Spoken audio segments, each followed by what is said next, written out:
이번 주에 그 기온이 좀 많이 내려가면서인지는 몰라도 지난 수요일까지 저희 이제 교회 화초가 아주 활짝 펴 있다가 조금씩 이제 떨어지더니 제가 물을 잘 줬어요. 그런데도 많이 이제 시들어서 떨어지기 시작하더라고요. 이게 급격하게 이제 언제부터 떨어졌냐면 제가 여기 있으니까 딱 그 기온이 좀 많이 떨어지니까 그 영향 때문인지는 모르겠는데 이게 지기 시작하더라고요. 그러면서 좀 그런 생각을 해보게 된 것이 뭐냐면 저런 꽃들이 활짝 폈을 때 되게 아름답잖아요. 그러면 그 아름다움이 좀 오래 가면 좋지 않나요? 그렇죠? 좀 오래 가고 오래 가서 그 활짝 핀 것들이 좀 오랜 시간 그 향기와 함께 느꼈으면 좋겠는데 그렇지 못하다라는 거예요. 그러니 당연히 저거를 더 오래 아니면 또 영구히 그것을 간직하기 위해서 무엇을 만드나요? 조화를 만들죠. 요즘에 그래도 기술이 좋아져서 점점 이제 그게 실제와 같은 그런 모습으로 나타나는데, 그리고 또 이제 거기에 향기도 넣더라고요. 향도 날 수 있도록 그렇게 하기도 하는데, 결국 생명이 있는 것은 어떻게 되면 시간이 가면 자연스럽게 시들게 되어지죠. 근데 우리는 그 시든 것을 보면서 아름답다고 느끼기보다는 보기 좋지 않다라고 느끼게 되어지죠. 왜 그럴까요? 왜 시든 것을 보면 보기 좋지 않다라고 느껴지게 될까? 그리고 왜 활짝 핀 것만을 보면서 아름답다라고 느끼게 될까라는 그 생각. 저는 가만히 그 생각을 좀 하게 되면서 어린 시절부터 제가 경험했던, 또 어떻게 보면 우리 사회가 전반적으로 경험하게 되어지는 것들 중에 하나가 너무나도 이제 경쟁에 내던져진다라는 거예요. 경쟁에. 그러니까 어린 시절부터 학교를 다니죠. 학교에 가서 저는 지금 생각해보면 학교에 가서 배운 것은 단 한 가지예요. 여러 가지가 있겠지만 단 한 가지만 배웠어요. 뭐냐면 경쟁에서 살아남아야 되는 거예요. 그리고 그 경쟁에 살아남기 위해서 결국 능력 있는 사람이 그 경쟁에 살아남게 되어지는 거예요. 물론 사회적인 시스템 안에서는 사회가 원하는 방향으로서의 경쟁에서 이긴 사람들이 남고, 또 뒷세계에서는 자기 나름대로의 규칙으로 말미암은 경쟁에서 살아남게 되죠. 결국에는 경쟁으로 말미암은, 근데 가만히 생각해 보면 그게 단순하게 학교에서만 있는 게 아니라, 학교에서 그렇게 할 수밖에 없는 것은 뭐냐면 사회가 그렇기 때문이죠. 우리가 살고 있는 현실이 그 경쟁을 계속 유도하죠. 그 경쟁에서 살아남도록. 그 살아남은 경쟁이, 물론 이 경쟁으로 말미암아 사회는 발전할까요? 아니면 퇴보할까요? 발전해요. 점점 더 발전해지고 점점 더 살기 좋아져요. 문화가 발전하고 과학이 발전하는 것은 그런 경쟁 속에서 나타나게 되어지는 건데, 이거는 뭐냐 하면 그 경쟁이 끝이 없다라는 거예요. 그리고 이게 경쟁이라는 게 결국에는 어떻게까지 가냐면 나 자신하고 경쟁하게 돼요, 안 돼요?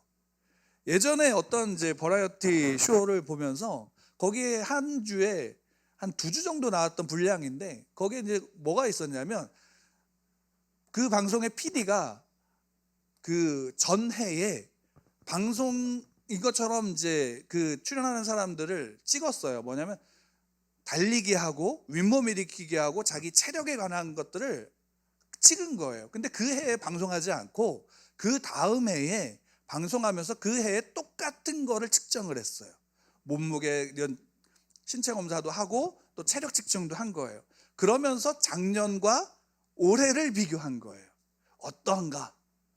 그러니까 작년의 나와, 그러니까 어제의 나와 오늘의 나가 끊임없이 비교되는 거예요. 그럼 어제의 나보다 오늘의 나는 더 발전되어야 돼요, 안 돼야 돼요? 발전되어야 되는 거예요. 그러니까 나하고도 경쟁을 하고, 또 나만 경쟁하는 게 아니라 사회, 또 가족 안에서도 경쟁을 하고, 또 학교나 친구들 속에서 경쟁을 하면서 작은 공동체가 점점 사회나 문화를 넘어서 나라도 그렇게 경쟁을 하게 되어지는 거예요. 그런 경쟁 속에서 끊임없는 경쟁으로 이루어진 그 모습 속에서 결국 사람들은 뭘 추구하냐면 변하지 않는 아름다움, 건강함.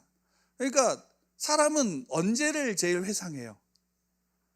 내가 제일 젊었을 때, 짱짱할 때를 회상하고 그때가 정말 좋았어 라는 생각을 하죠. 여러분 그거 아세요? 초등학교 학생들도 야 그때가 좋았어 라는 얘기를 한다는 거 아세요? 유치원 때 애들을 보면서 야 저 때가 좋았어 라고 하는 거예요. 왜요? 그때는 학교 마음대로 할 수 있었고, 근데 그게 나이가 들면서 어른이 돼서는 비록 그때가 아니어도 언제 내가 제일 짱짱했을 때를 기억하고 회상하면서 그때를 유지하려고 하죠. 근데 그렇게 하려는 이유가 뭐냐면 그때가 제일 경쟁에서 살아남을 수 있는 거예요. 제가 이제 한 방송에 연예인이 그런 이야기를 자주 하는 걸 들어요. 어떤 거냐면 자기는 20대 때 돌아가고 싶지 않대요. 제일 짱짱했을 때인데 그때 그 수준으로, 그 모습으로, 그 생각의 수준으로 그때로 그냥 돌아가는 것은 자기는 원하지 않는데요. 어떻게 하길 원하냐면 만약에 지금의 생각과 지금의 모습, 지금의 이제 가치관을 가지고 살아면 돌아가고 싶대요. 왜? 그럼 달라질 거라는 거죠. 왜냐하면 그게 우리의 모습이에요. 왜? 그때 20대의 짱짱함으로 건전한 가치관을 가지고 가면 더 바르게 살 수 있을 것 같은 생각이 우리 마음에 있기 때문이죠. 이 경쟁의 안에 계속 그 경쟁의 쳇바퀴에 살고 있는 게 우리의 현실이고, 좀 비관적이지만 전 개인적으로 그렇게 봐요. 왜냐하면 그게 우리의 현실이에요.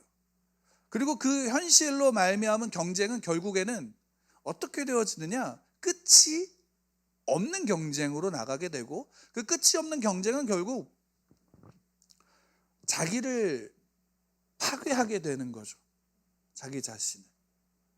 근데 이런 모습 속에서, 이런 경쟁에서 이기더라도 남은 것이 없는 그 공허함 속에서 우리들은 살아가게 되는데, 그럼 왜 이렇게 살아가느냐라고 한다면 성경에서는 그 부분을 분명하게 말씀해 주세요. 왜? 죄 때문이다라는 거예요. 죄로 말미암은 세상의 현실이 과거나 현재나 또 미래도 똑같을 거라는 거예요. 다만 우리의 환상은 뭐냐면 여기에서 이 경쟁에서 우리가 더 발전하면 더 편하고 더 좋은 사회가 될 것이다라는 환상을 갖지만, 결국 죄로 말미암아 채워지고 발전하는 세상은 그 죄로 말미암아 멸망한 세상에 살고 있는 것이다라는 것을 보게 될 뿐이다라는 거죠. 그러니까 타락한 인류의 모습은 죽음에서 죽음으로 끝나는 거예요. 그게 현실이에요. 성경에서 우리에게 말씀해 주는 거죠. 이렇게 얘기하면 굉장히 비관적이고 비참한 현실이고, 그렇기 때문에 굉장히 비관론자처럼 비춰지지만 어쩔 수가 없어요. 그게 우리의 현실이고 우리의 모습이에요.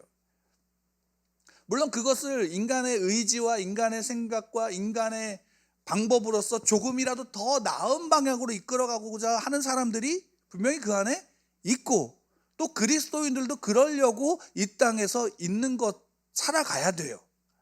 그럼에도 불구하고 세상은 죽음으로 시작해서 죽음으로 끝나는 거예요. 왜? 죄가 이 땅에 들어옴으로 말미암은 현실이기 때문에.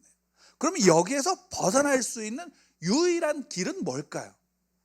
성경에서 분명히 우리 제시해 주는 것은 예수 그리스도이신 거예요.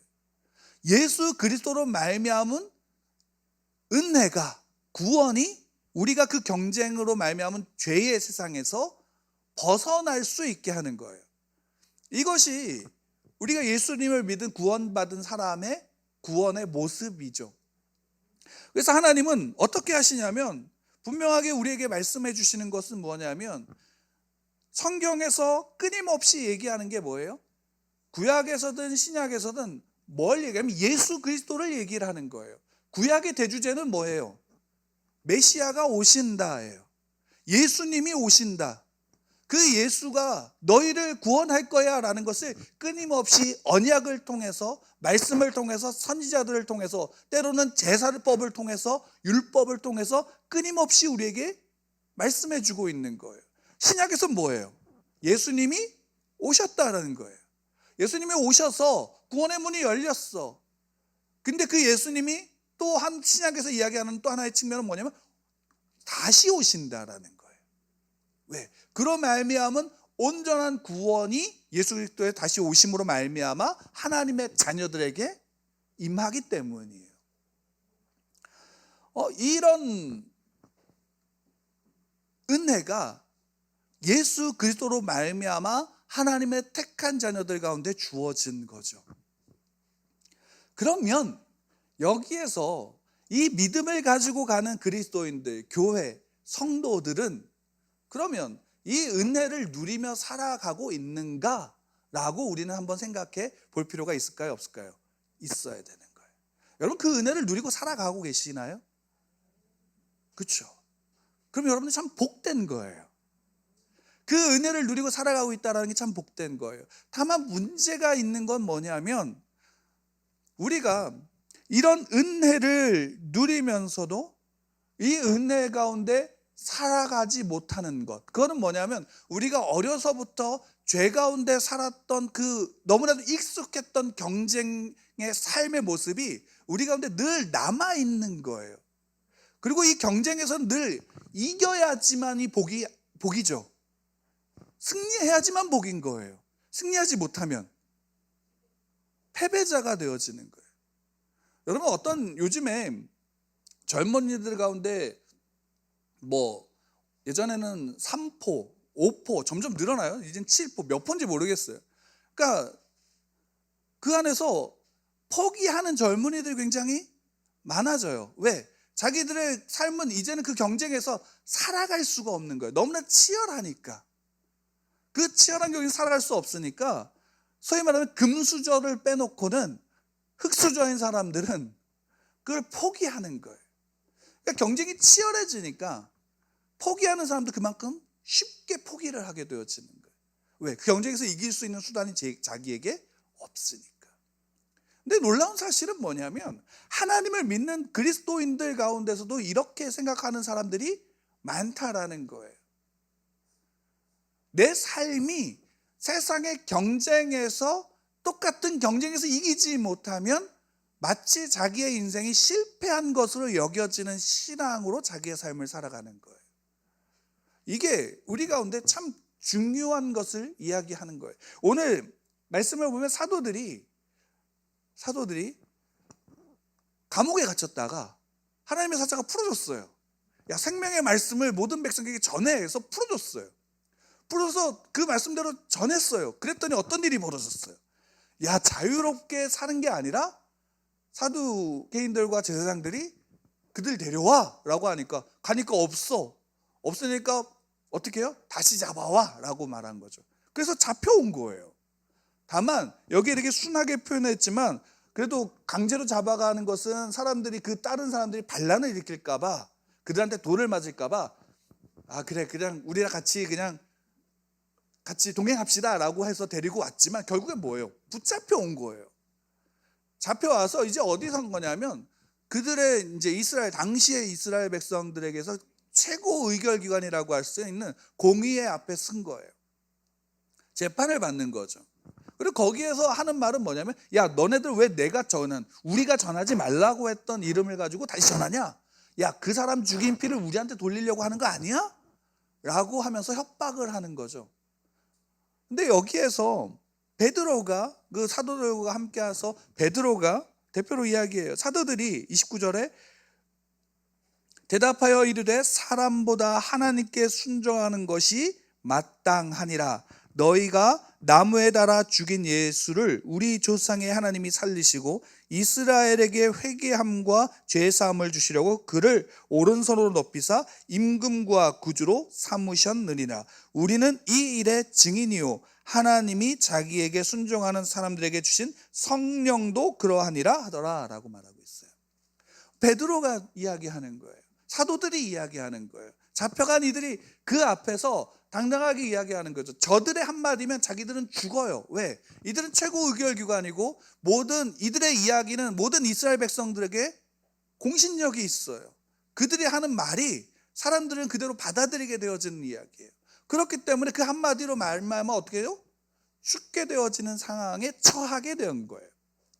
그러면 여기에서 베드로는 참 대단해, 믿음으로 이렇게 이야기했어가 아니라 이런 상황에 처한 것이 더 이상한 거 아닌가라는 거예요. 지난주에도 우리가 함께 나눴지만 이렇게 붙잡히면 돼요, 안 돼요?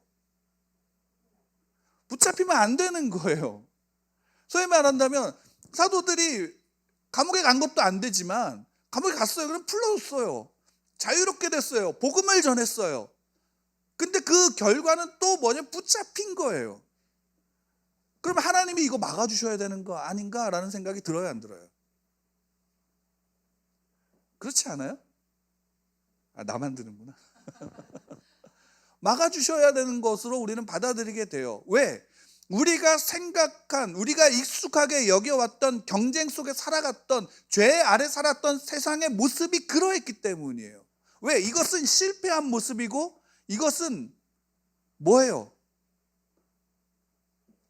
그 삶 자체로서 이런 문제가 생겼다라는 게 그가 고통과 고난 속에서 죽어야 되는, 결국 아무것도 남지 않는 인생이 되어진다라는 것이 세상에서 배웠던, 우리가 어려서부터 익숙하게 배웠던 우리의 모습이란 말이에요. 근데 그 시각을 가지고 보면 이건 문제가 생길 수밖에 없는 거예요. 그럼에도 불구하고 여기에서 베드로와 사도들은 그 시각으로서 자기들에게 닥친 문제를 보고 있어요, 안 보고 있어요? 그렇게 보고 있지 않다는 것에 우리가 초점을 맞출 필요가 있다라는 거예요. 여러분, 우리가 우리의 삶에서 내가 믿음으로 살고 내가 믿음의 구원받은 자로 살고 그 구원받은 자로서 내가 이 땅에 살아갈 때 내가 하나님의 말씀을 잘 듣고 하나님의 말씀에 순종하여서 내가 하나님께 기도하여서 내가 예배를 잘 드려서 내가 봉사를 잘해서 내가 성경 공부를 잘해서 하는 이유와 목적이 뭐예요? 우리가 그 신앙의 열심으로 나아가는 이유와 목적이 무엇인가라는 거예요. 결국에는 세상에서 죄 아래 살아가는 죄의 세상 속에서 우리에게 요구하는 경쟁의 모습이 똑같이 신앙에서도 어떻게 비춰지냐면 그렇게 잘해야지 하나님께 복을 받는다라는 것으로 다가오게 되어지는 거예요. 제가 어렸을 때 선생님들에게 늘 들었던 얘기가 사당 오락이에요. 4시간 자면 붙고 5시간 자면 떨어진다. 근데 그거 거짓말이더라고요. 4시간 잤던 애들도 떨어지고 8시간 잔 애들도 붙는 애들이 있어요. 근데 어쨌든 뭐냐면 자기가 노력한 만큼의 결과를 얻게 되어지는다라는 것을 거기서 이야기하잖아요. 근데 실제로 세상에서 보면 실제로 그러한가라고 보면 세상은 불공평해요. 왜? 그러니까 흙수저, 금수저 이야기가 나오는 거예요. 금수저로 태어나고 다이아몬드 수저로 태어난 아이들은 노력하지 않아도 그 삶의 편안함을 영위하며 살아가지만 아무것도 없이 재산을 물려받지 못했던 사람들이 이 땅에서 자기가 아무리 애써도 노력해도 그 이상을 넘어갈 수 있다 없다? 없다고 보는 거예요. 그것이 이 땅의 죄 아래에 있는 현실 속에 있는 거예요. 근데 믿음이 생기니까 그러면 그 믿음으로 말미암은 우리 가운데 준 복이 내가 열심히 기도하고 내가 열심히 노력하고 내가 열심히 봉사해서 그 열심으로 말미암은 복이라면 세상과 다를 게 뭐가 있어요? 세상과 다를 게 뭐가 있냐라는 거예요. 그렇게 해서 아무 문제가 없다면 소위 말한다면 믿음의 사람들이라고 하는 베드로와 사도들은 이런 고난 가운데 있으면 돼요, 안 돼요? 안 되는 거잖아요. 왜? 그 시대 초대교회, 사도행전에서 우리에게 보여주는 그 초대교회의 그 성령의 역사는 지금 우리는 쉽게 경험할 수 있어요, 없어요? 없잖아요. 그 얘기는 뭐냐면 그들은 그만큼 하나님 앞에 하나님의 기쁨을 가지고 살아갔다라는 거예요. 그 하나님의 역사가 그들 가운데 있었다라는 거예요. 그래서 근데 그러면 이런 고난과 고통이 그들 가운데 있으면 안 되는 일임에도 불구하고 버젓이 있는 거예요. 나중에는 어떤 일이 벌어지냐면 우리가 읽지 않았지만 우리가 읽은 그 본문 위에 보면 맞고 노아들 채찍에 맞고 노아죠. 그냥 멀쩡히 나간 것도 아니고 야 너희들 다시는 전하지 마라고 패고 보내주는 거예요. 그럼 여기에서 우리가 우리의 신앙, 내가 가지고 있는 신앙, 우리가 믿는 하나님을 믿는 그 신앙의 본질이 무엇인지 한 번 더 생각해보고 바라봐야 되는 것은, 이것이 세상에서 우리가 익숙해 왔던 어떤 경쟁에서 소위 말한다면 어떤 이기는 것을 통해서 복을 누리는 것, 내가 어떤 노력으로 말미암아서 그 노력의 대가로 받는 것이 복이라는 것이 아니다라는 사실을 이야기하는 거예요. 여기에서 우리에게 보여주는 건 뭐냐면, 예수 그리스도를 믿는, 그래서 하나님의 자녀가 된 자가 누리는 복은 이미 너희가 내 자녀가 되었다라는 것으로 모든 복은 누리고 있다라는 사실을 전제하고 있는 거예요.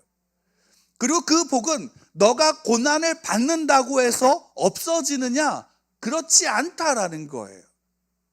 그리고 그 고난이 무엇이냐라고 본다면, 고난의 문제는 좀 이따 다시 보기로 하더라도 뭐냐? 그리스도인들은 이 땅에서 내가 예수를 나의 구주로 믿고 영접하여 하나님의 자녀가 되어서 누리는 권세가 이미 그들의 삶에 있다라는 거예요.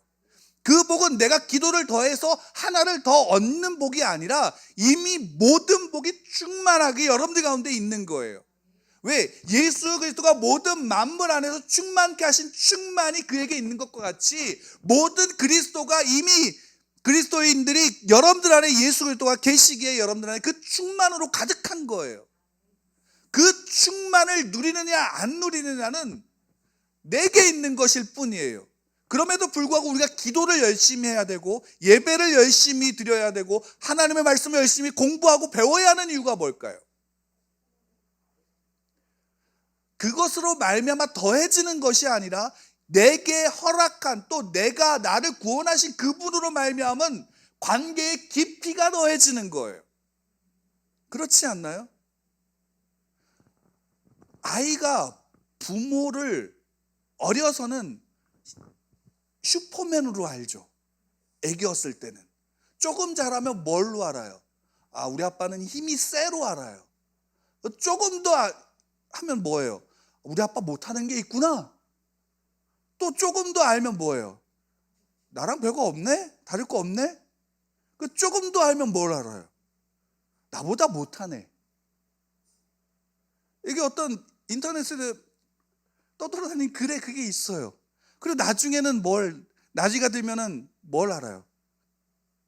아버지가 얼마나 훌륭했는지를 깨닫거든요. 그 삶의 경험이 쌓이면서 뭐가 익숙해지는 거예요? 아버지가 무엇 할 수 있느냐의 초점이 아니라 아버지라는 존재로 말미암은 그의 삶의 모든 것들을 자기가 경험해 보고 난 다음에 뭘 느끼는 거예요? 그의 존재가 어떤 분인지를 깨닫게 되어지는 거예요. 우리의 신앙이 그런 거예요.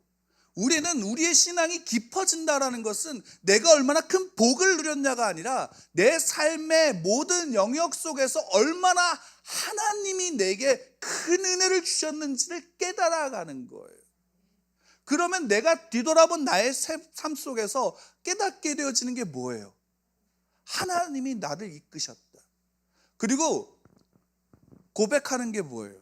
예전에 그렇게 하신 것이 내게 복이었다라는 거 아니에요? 예전에 그 고난이 내게 복이었다라는 고백 아니에요? 그렇지 않나요? 그게 신앙이 깊어지는 거예요.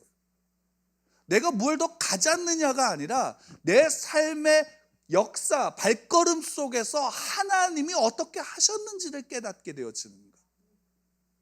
그게 성경을 통해서 이스라엘 백성들, 그 정말 어떻게 본다면 보잘것없는 이스라엘 백성들의 역사를 통해서 하나님이 우리에게 보여주시는 거예요.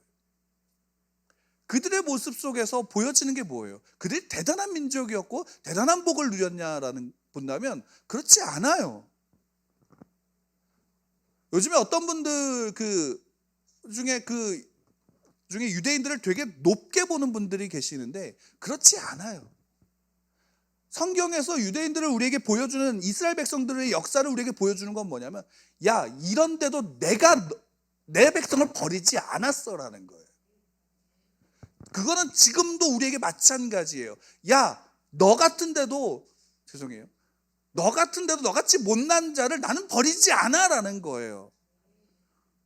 나는 너를 사랑하는데 끝까지 사랑할 거야 라는 사실을 우리에게 성경을 통해서 보여주시는 거예요. 그러면 그 자체가 뭐예요? 사도들이 깨닫게 되어진 신앙의 성령의 권세와 성령의 능력은 건 뭘까요? 그거를 보는 거예요. 그러니까 자기들을 죽을 자 앞에 서 있어도 그들에게 뭘 이야기할 수 있는 거예요? 나는 복음을 전하겠다라는 거예요. 나는 이 일의 증인이 되겠다라는 사실이에요.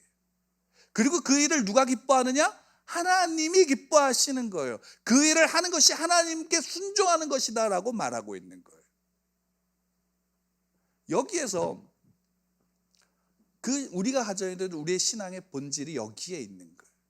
우리의 신앙은 내가 무엇인가 갖는 경쟁 속에 있는 신앙이 아닌 거예요. 모든 사람이 하나님 앞에서 공평해요. 무엇을 가졌다고 해서 하나님이 그를 더 좋아하고 사랑하는 게 아니라 하나님이 이미 택하셨으므로 말미암은 하나님의 사랑이 그들 가운데 있는 거예요. 그러면 우리는 세상의 똑같은 경쟁 속에서 살아가는 자가 아니라 경쟁의 더 큰 것들을 얻기 위한 경쟁을 하며 나가는 게 아니라 뭘 하는 거예요? 하나님의 사랑을 누리며 살아가는 거예요. 그리고 그 하나님의 사랑을 누리며 살아가는 사람은 그 복음이 그가 겪고 살아가는 모든 것들을 통해서 주위에 있는 사람 가운데 흘러가게 되어지는 거예요. 그럼 달리 얘기하면 이거예요. 사도들이 이들에게 잡혀서 고문을 당하는 것이 복일까요? 아닐까요? 이것은 우리가 참 말하기 어렵죠. 근데 사도들은 오늘 우리 함께 읽었던 본문을 다시 보면 뭐라고 이야기하고 있어요? 같이 읽겠어요. 41절 말씀만 읽겠습니다. 시작. 사도들은 그 이름을 위하여 능옥받는 일에 합당한 자로 여기심을 기뻐하면서 공회 앞을 떠나니라. 능욕받는 일을 기뻐하면서 떠났대요. 왜? 이게 자기들이 능욕받았던 그 일이 뭐냐? 그 고난이 뭐냐? 그 고난을 당해야 했었고 당함으로 말미암아 그 속에서 그 고난 가운데 있는 자기들을 통해서 뭐가 보이는 거예요? 하나님의 영광이 그 자리에 있는 사람들 가운데 보여졌다라는 거예요. 그래서 42절에 그들이 날마다 성전에 있든지 집에 있든지 예수는 그리스도라고 가르치기와 전도하기를 그치지 아니하니라. 여러분 한번 보세요. 우리의 지도자예요. 그렇죠? 그 시대의 지도자잖아요. 그리스도인들, 예수님을 믿는 사람들의 지도자들이에요. 그들이 다 잡혀가서 고난을 받았어요. 능욕받았어요. 그러면 그것을 본 그리스도인들은 도망가야 되는 거 아니에요? 그렇지 않아요? 여러분 같으면 어떻게 하셨을까요? 저 같았으면 도망갔을 것 같아요. 야, 저렇게 믿어서 잘했는데도 저렇게 고난받고 매 맞고 다녀야 되면 내가 굳이 따라갈 필요가 있을까라는 회의와 회의가 내 안에 들었을 거예요. 그럼에도 불구하고 이들은 뭐예요? 그 고난 그 자체가 뭐가 된 거예요? 영광이 된 거예요. 그 삶의 그 하나가, 그럼 달리 얘기하면 이 사도들이, 제자들이 이 고난은 받았어야 돼요? 안 받았어야 돼요? 달리 얘기하면 이거예요. 성경에 이것을 기록하고 있다는 것은 이들은 꼭 이것을 받았어야 됐다라는 거예요. 그리고 사도들도 그 사실을 알고 있었다라는 거예요. 믿고 있었다라는 거예요. 왜? 자기들은 이것을 받았는데 이게 꼭 받아야 되는 일이었고 이것을 받음으로 말미암아 어떤 것이냐면 이 고난 속에서의 하나님의 영광이 다른 누구가 아니라 바로 나를 통해서 비춰진다라는 그 사실에 기뻐한 거예요. 고난을 받았다라는 것에 기뻐한 게 아니라 그 고난 속에서 하나님의 영광이 비춰지는데 내가 그 자리에 있었다라는 것이 기쁜 거예요. 이게 우리로서는 잘 이해가 안 되지만 사도들은 그것을 본 거예요. 그리고 이것이 우리의 신앙의 깊이예요. 우리가 하나님을 하나님을 안다라는 것은, 하나님을 믿는다라는 것은, 우리가 하나님의 구원을 얻는다라는 것은 세상의 가치와 기준을 가지고 그 믿음을 판단하는 자리에 있는 게 아니라 하나님의 기준에 서야 되는 거잖아요. 그리고 하나님의 기준은 뭐예요? 마치 아버지가 자녀를 학교에 보내는 거예요. 학교에 보내는 것은 그 아이에게 고난이에요. 우리 아이는 날마다 얘기해요. 나 학교 안 갈래라고 얘기를 해요. 학교에 가기 싫어라고 얘기해요. 그럼에도 불구하고 보내요. 왜? 지금은 그것이 필요하니까. 그것이 그 아이에게 필요한 것이니까. 그것은 반드시 그 아이를 통해서 나타나야 될 일이니까. 왜? 그리고 그 아이가 그것을 견디고 살아가는 것으로 말미암아 성적을 잘 받았냐 못 받았냐가 되게 중요한 것이 아니라 그 자리에 있음으로 말미암아 경험되어진 모든 것들이 뭐가 되는 거예요? 부모에게 기쁨이 되는 거예요. 왜? 아이가 잘하니까. 아이가 잘하니까. 달리 얘기하면 우리의 신앙도 아브라함을 보세요. 하나님이 아브라함을 택하셨는데 아브라함을 택하셔서 갈대아우르에서 잘 지내던 사람을 택해서 가나안 땅까지 오게 하셨어요. 그 수많은 거리에 그 안에 얼마나 아브라함이 가기 싫었어요. 하란에서 그래서 머물렀잖아요. 또 들어왔는데도 막상 살기 편한 곳이 아니니까 어떻게 해요? 가뭄이 되니까 먹고 살기 좋은 곳으로 내려갔잖아요. 거기서 어떻게 했어요? 아내가 내 아내가 아니고 내 동생입니다 라고 해서 자기 목숨을 유지하려고 했던 사람이 아브라함이에요. 근데 하나님은 아브라함을 어떻게 해요?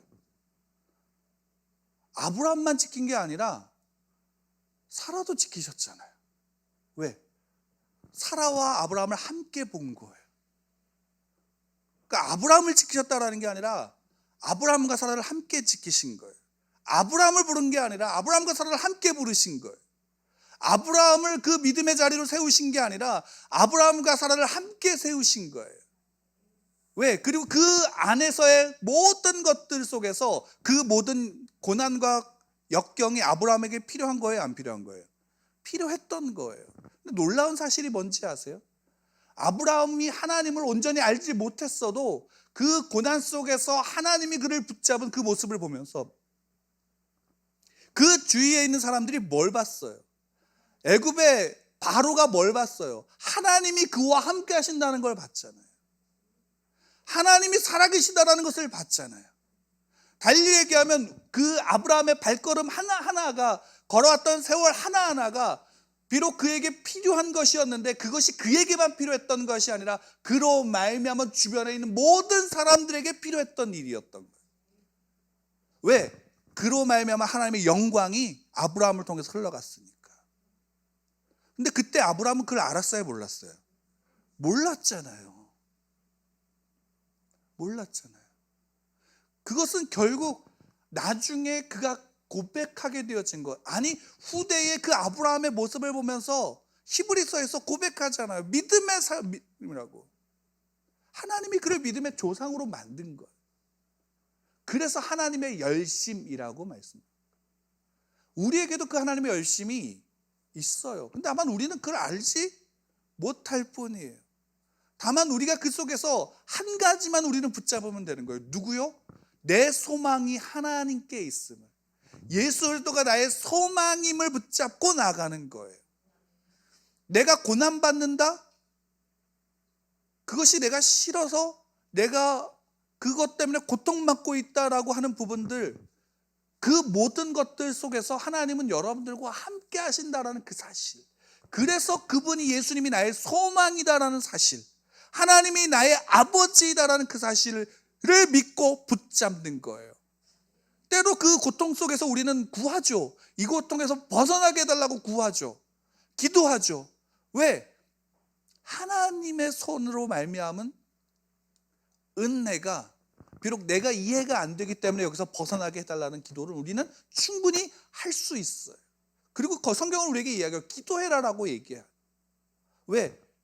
그 기도 속에서 하나님께서 우리에게 때로는 말씀하시고 또 그 기도 속에서 우리가 스스로 견딜 수 있게 하시며 결국에는 그것을 벗어났을 때 뭘 고백하게 돼요? 하나님이 하셨다라는 사실을 고백하게 되고, 나중에 조금 더 깊어진 신앙 속에서 흘러가다 보면 야, 그때는 그것이 필요했구나라는 사실을 깨닫게 되어지는 거예요. 왜? 그 고난으로 말미암은 모든 삶의 하나하나가 하나님의 영광이 빛나는 삶이었으니까. 그래서 오늘 말씀의 제목이 이거였어요. 좀 길죠. 어떤 드라마의 한 대사였었는데, 옛날에 조금 더 그때는 길었지만 이거예요. 우리의 살아왔던 삶의 비 오는 날과 흐린 날과 바람 부는 날과 추운 날과 눈 오는 그 모든 날, 그러나 그 모든 날 속에서의 해가 비치는 날, 꽃이 피는 그 모든 날, 그 모든 날들이 좋았다라는 거예요. 하나님은 그 모든 날을 좋아하세요. 여러분들이 거기에 있으니까. 하나님이 여러분들을 사랑하시니까.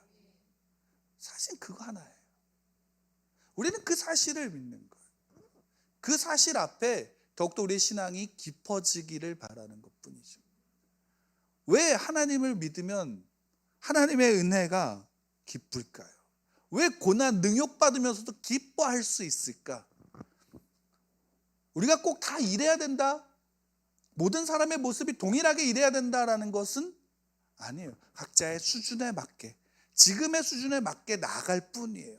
다만 한 가지 사실 잊지 말아야 되는 것은 누가 이끄시는 거예요? 하나님이 여러분들을 이끌어 가시는 거예요. 더 재밌는 사실은 이거예요. 야, 박영선 목사님이 이런 예화를 주셨어요. 어떤 예화냐면, 야, 너 80점 맞으면 내가 선물 줄게 라고 이야기하면서, 근데 너무 어려우면 뒤편을 보면 답이 있어 라고 말했다라는 거예요. 근데 하나님이 이렇게 우리에게 말씀하시는 거라는 거죠. 야, 이거 잘 견디면 내가 복을 줄게. 근데 기도하면 돼. 어렵고 힘들면 기도해. 그리고 결국 그 안에 그게 뭐라는 거예요? 그게 답이라는 사실이에요. 하나님을 붙잡는 거. 결국 구약에서의 신앙은 뭐예요? 하나님을 붙잡는 거예요. 약속을 붙잡는 거예요. 신약에서는 뭐예요? 예수 그리스도를 믿고 하나님이 나의 아버지가 된 것을 붙잡는 거예요. 아버지를 붙잡는 거예요. 여러분, 하나님이 나의 아버지이신가? 세상의 육의 아버지가 아니라 영의 아버지. 그리고 우리는 그 아버지를 붙잡음으로 말미암은 함께하는 기쁨을 누리는 거예요. 그게 우리의 능력이고 우리의 힘이고 우리의 소망이 되어진다라는 사실입니다. 저는 개인적으로 저와 여러분들이 그 자리에 있기를 소망합니다. 우리의 신앙이 똑같이 세상의 가치에서 비롯된 경쟁 구도 속에서 있는 신앙이 아니라 정말로 하나님이 나의 아버지이시기 때문에 그 아버지와 함께하는 신앙의 깊이가 우리의 삶에, 여러분의 삶에 있기를 축복합니다. 그것이 아니라면 우리의 신앙은 가치가 있을까요? 없을까요? 저는 개인적으로 그것이 아니면 우리의 신앙은 가치가 없다라고 봐요.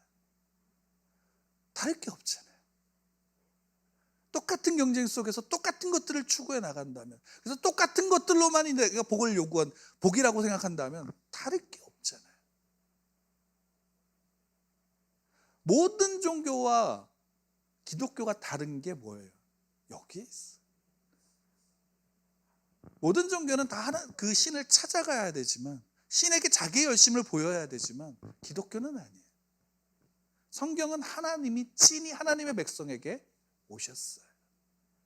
더 나아가서 친히 그 백성을 살리기 위해서 피를 흘리셨어요. 그러면 다른 거 아니에요? 이사야서 53장이 고난받는 종의 모습을 그리고 있어요. 고난받는 종의 모습을 보면 누구도 그가 메시아인지 몰라요. 누구도 그를 거들떠보지 않아요. 근데 그 고난받는 종의 모습이 결국 뭐예요? 구원의 영광의 메시아이신 거예요. 여러분 그 생각해 보셨나요? 그 고난받는 종의 자리에 예수 그리스도께서 예수 그리스도를 예표한 그 자리에 그것이 단순히 예수님만이 아니라 여러분들의 이야기라는 사실도 여러분 아시나요? 그건 모든 것 성도들의 모습이에요. 성도들의 모습이 이 땅에서 보잘것없이 보여질 수 있어요, 없어요? 있다라는 거예요. 그런데 그게 하나님의 영광이 빛나는 자리다라는 거예요. 여러분 그 사실을 우리가 더 깊이 알기를 원하고 느끼기를 원하고 경험하기를 원해요. 사도행전에서 사도들의 그 고난받는 모습, 그 모습을 우리에게 그대로 보여주고 또 그 안에 있는 사도들의 모습을 우리에게 그대로 보여주고 있는 것은 우리의 신앙의 가치가, 우리의 신앙의 깊이가 우리가 생각하고 있는 또 우리의 무지함의 발로로 말미암은 경쟁의 신앙, 열심의 신앙이 아니라 하나님의 의와 사랑과 영광으로 말미암은 그 깊이가 우리에게 있다라는 사실을 우리가 바라보는 것입니다. 그 안에 저와 여러분들이 있음을 믿고 나아가길 간절히 축원합니다.